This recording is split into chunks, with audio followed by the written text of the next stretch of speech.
નમસ્કાર મિત્રો, સ્વાગત છે બધા મિત્રોનો અમારી યુટ્યુબ ચેનલમાં. હું છું આપનો મિત્ર ભાવિક વઘાસિયા. તો મિત્રો, ખાસ કરીને આ વિડીયોના માધ્યમથી આપણે વાત કરવાની છે રાજ્યમાં અસ્થિરતાના હિસાબે માવઠારૂપી વરસાદનું જોખમ અમુક વિસ્તારોમાં દેખાઈ રહ્યું છે.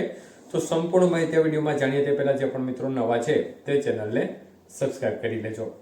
તો મિત્રો, ખાસ કરીને વાત કરીએ તો આમ જોવા જઈએ તો છેલ્લા ઘણા દિવસોથી એકંદરે ચોખ્ખું વાતાવરણ જોવા મળી રહ્યું છે. જોકે છેલ્લા 2 દિવસથી વાદળછાયું વાતાવરણ જોવા મળી રહ્યું છે અને અમુક વિસ્તારમાં છાંટા પણ ખરી રહ્યા છે. તે પ્રકારનો માહોલ અમુક વિસ્તારમાં જોવા મળી રહ્યો છે. ત્યારે ખાસ કરીને આજથી વાત કરીએ તો આજે 19 તારીખે દક્ષિણ ગુજરાત અને જે પૂર્વ ગુજરાતના ભાગો છે તેમાં વાતાવરણમાં પલટો જોવા મળી શકે છે અને આ ભાગોમાં વાદળછાયું વાતાવરણ જોવા મળી શકે છે. દક્ષિણ ગુજરાતના ભાગો અને પૂર્વ ગુજરાતના ભાગોમાં અને ક્યાંક ક્યાંક સામાન્ય છાંટા ખરી શકે છે.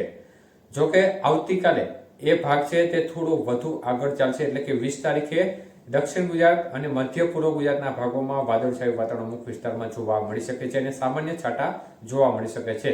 21 તારીખે આ વિસ્તાર છે તેમાં વધારો થવાની શક્યતાઓ છે. તે થોડું વધુ આગળ વધી અને દક્ષિણ ગુજરાત, મધ્ય પૂર્વ ગુજરાત અને ઉત્તર ગુજરાતના ભાગો સુધી વાતાવરણમાં પલટો જોવા મળશે અને અમુક વિસ્તારમાં વાદળછાયા વાતાવરણ વચ્ચે છાંટાછૂટી જોવા મળી શકે છે. તો 21 થી પછીનો જે સમયગાળો છે 25 તારીખ સુધીનો, એટલે કે 21, 22, 23, 24 અને 25 ના સમયગાળા દરમિયાન સૌરાષ્ટ્રના ભાગોમાં પણ અમુક દિવસે વાતાવરણમાં પલટો જોવા મળશે અને અમુક વિસ્તારમાં વાદળછાયા વાતાવરણ વચ્ચે ક્યાંક ક્યાંક વરસાદી ઝાપટાની શક્યતાઓ પણ દેખાઈ રહી છે. અમુક વિસ્તારમાં હળવું મધ્યમ ઝાપટું પણ પડી શકે તેવી સંભાવના અત્યારે દેખાઈ રહી છે. એટલે ખેડૂત મિત્રોને ખાસ એ અત્યારે ઉપયોગી સમય એ છે કે કારણ કે અત્યારે જે ખેતી પાકો છે તે નીકળવાની તૈયારી છે અને આ સમયગાળા દરમિયાન છૂટાછવાયા ભાગોમાં માવઠારૂપી વરસાદનું જોખમ અમુક સીમિત વિસ્તારમાં દેખાઈ રહ્યું છે. સામાન્ય છાંટાછૂટી કે હળવું મધ્યમ માવઠું થાય તો પણ અત્યારે નુકસાનકારક સાબિત થાય.